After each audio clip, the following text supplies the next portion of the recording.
Well, my next guest is blessed with ravishing good looks, a fabulous singing voice and impeccable manners. He's basically a male version of me. It's Will Young, ladies and gentlemen. Jingle bells, jingle all the way. All the fun to ride, while the trumpets play. Oh, jingle bells, jingle all the way. All the fun to ride, while the trumpets play. Thank you. That was a lovely little dance. We're bringing the twist back. That's what we're doing. The Christmas twist. Oh, Will, thank you so much for coming on the show. Has Miranda been bothering you? I won't lie, Miranda has been troublesome. Yeah. I am sorry. Stalkerish. Yeah. You look incredibly fit. Oh, well, thank you very much. Yeah, I'm training to do the marathon. Which, well, you haven't seen me train, so you think it's normally a Marlboro Light and a latte. Yeah. I meant that you were looking fit, but you mean you're actually fit. Oh, sorry, yes. I was paying you a sort of lusting compliment. Oh, and I was being middle class and demure by swerving. Yeah. Wow, the marathon. Have you ever done anything like that before? No, I haven't. No, that's a long way. Yeah. I mean, why didn't you start with a 5-kilometre walk? And why did you do the whole thing? Or even a half marathon? You're doing the whole thing. Or fast walking. Yeah. Fast walking, which is the sort of weirdest sport, isn't it? Yeah, you look very silly. Yeah. I mean, it's basically that kind of like... They do this, don't they? You have to wiggle your bum. Sort of walk like that. Yeah. And then occasionally grab a sponge. Yeah, do that. I don't know why my arms have gone like that. It's basically... Like a meerkat. It's basically a meerkat. mince. It's a mince. It is a mince, which I suppose I can have been known to mince on a Saturday night. Yeah, but no, I went straight for the marathon. So does that mean over Christmas then you're not going to be pigging out on all the Christmas goodies? No. No. I'm really competitive, you see. Oh, right. So you have to do it all properly. Yeah, I want to do really, really well. Oh, well, good on you. Yeah, fantastic, you. isn't it? But presumably you won't be at home this Christmas because you're going travelling all over the place, aren't you? I'm going travelling, yeah. I'm going to... I always try and go to Africa every sort of 18 months, so I'm going backpacking in Namibia. Really? Yeah. Do you like walking then? Do you like sort of hill walking and that kind of thing? No, not really. You just like doing that kind of thing? No, it's more... When I say trekking, it's more... well, in Namibia, I'm going to hire a car. I love... Right. When I say trekking, what I meant was driving. Yeah. And when I say driving, what I meant was chauffeur-driven. When I say Africa, what I mean is Barbados. No, I've got a real love of Africa. I've been there a lot.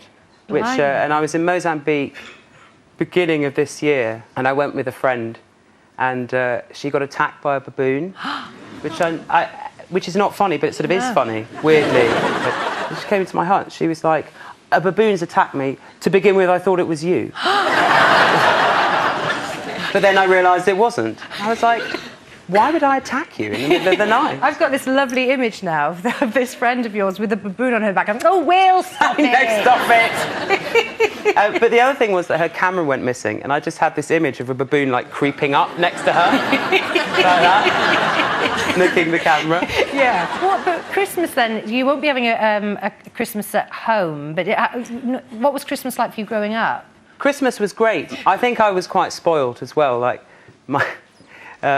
we used to have, like, sacks, not stockings, so that's quite spoiled. I had a sack. Did you? Oh, good, yes, good, because I always felt like that was bad. And my mum was sort of going past once in the morning, and we had a time, probably like most people, you have the alarm clock that goes off, and then you run into your parents' room. And she heard me, sort of aged 4, this sort of precocious little child, go, "That bastard Father Christmas hasn't bought me any Lego."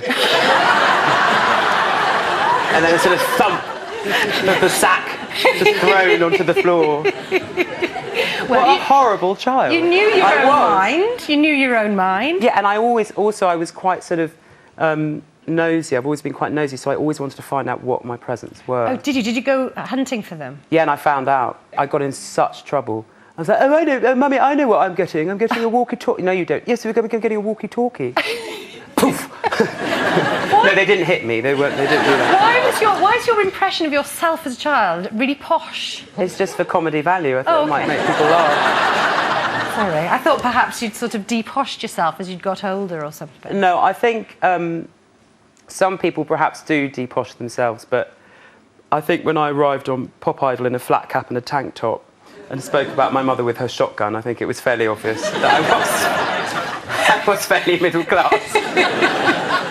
You mentioned a gun there. Guns featured a little bit when you were growing up, didn't they? Didn't you? Because you and your brother used to argue quite a lot. Oh, yeah. Oh, God, how do you know about that? Oh. I think I've ever said that. It wasn't a gun. It wasn't or a maybe gun. This is a completely different story. No, it was an air rifle. It was an air rifle, which can maim, not kill. And it was, like a pellet gun. And we had a tennis court, and I used to play basketball on the tennis court, and I was really into sports. And Rupert was more of a kind of like, oh, shut up, teenager, and I was more of a sort of, I'll do it. And he was like, can you just not, bloody play basketball every morning? And so there I was one morning, sort of head boy, like pat, pat, pat. And I heard the creak of a window, and I stopped. And then sort of the curtains parted, and this sort of barrel just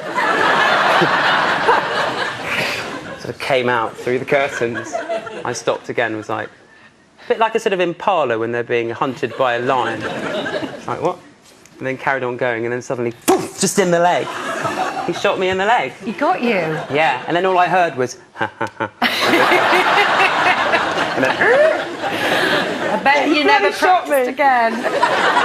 At Christmas time, when you do all get together as a family, do you revert back to how you were as children? I definitely feel, and I don't know if anyone else feels this, and it's weird, I'm 31, and I go home for Christmas, and I just turn into a stroppy teenager. And I sit in my room, and I watch EastEnders Omnibus, and I don't talk to any of the other members of my family.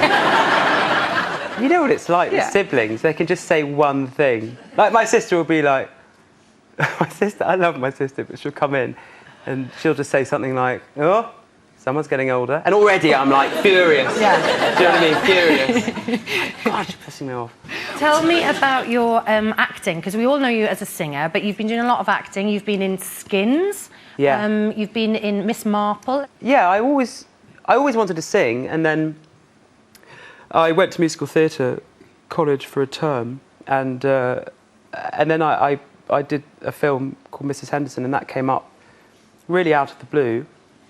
And then since then, I've done a play, and I did that, and then, yeah. Well, because when you were at drama school, because I went to drama school for a while, and they used to do all these sort of exercises to help you get in touch with your emotions and that kind of thing. And I remember doing a tutorial once with this guy, and he said, right, I'm going to hurl some emotions at you now, and I just want you to give them back to me.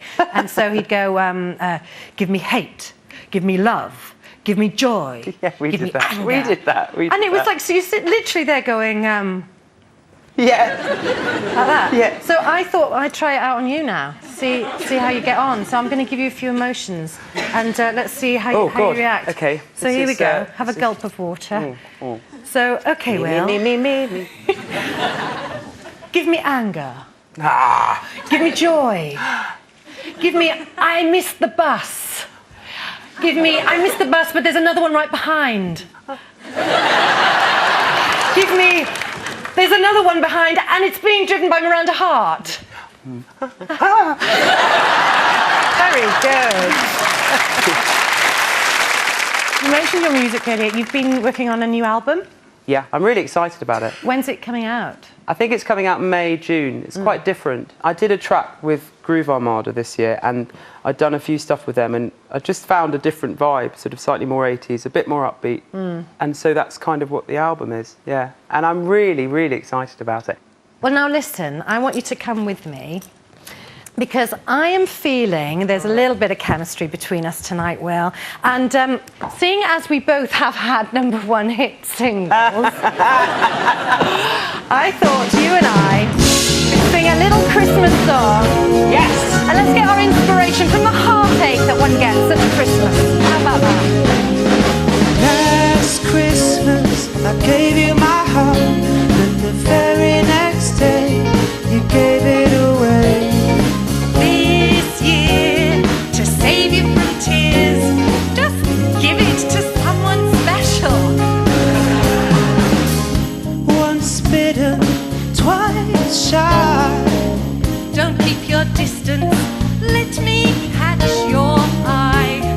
baby, do you recognize No, me? they don't.